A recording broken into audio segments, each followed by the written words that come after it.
The people at the Common App did a study recently, and they found that about 40% of college students in STEM programs drop out before graduation. Okay, and what can we learn from that? Well, one is that grit outperforms genius, right? So you had to be smart and have good grades to get into those programs, but you need grit to see it all the way through. And there were three foundational pillars that you could point to that's going to help them have that grit to make it through. And the first thing is mentorship mastery, then executive function, and finally curiosity cultivation. So I'll go through each of those. So first, mentorship mastery.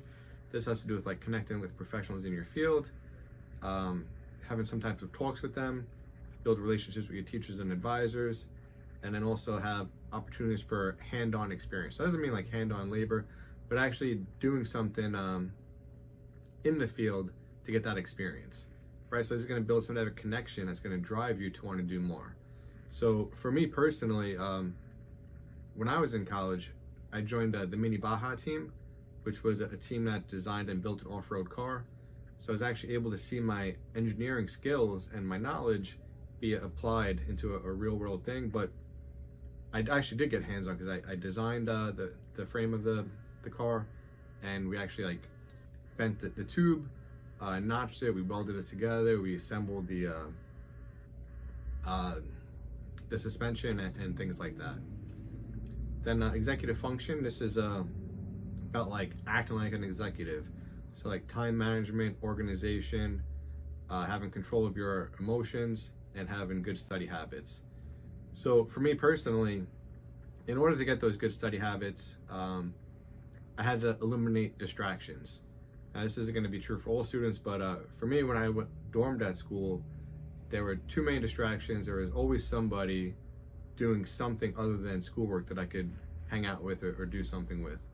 And then when I commuted from home instead of dorming there, my grades actually drastically went up because I had time to study, and I set aside time to study, and there weren't as many distractions to do other things.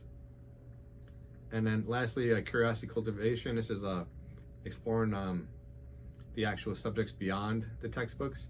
So you can solve real world problems, build on your own projects independently, or look at things that currently exist and just question or think through like, how does this work and can I make it better? So that could apply for a number of things.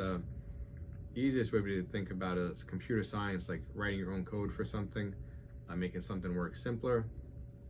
Again, for me, it would probably be the Mini Baja, where I was doing work outside of just doing the concepts in textbooks and in classes and applying that. So in general, I think if when you go to college and you actually become part of a team or part of a club that's connected to your major, it's gonna make you more excited about doing the major and doing well and seeing everything through.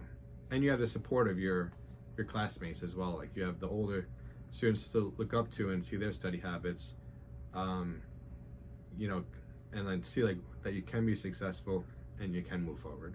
You can excel with Cadell.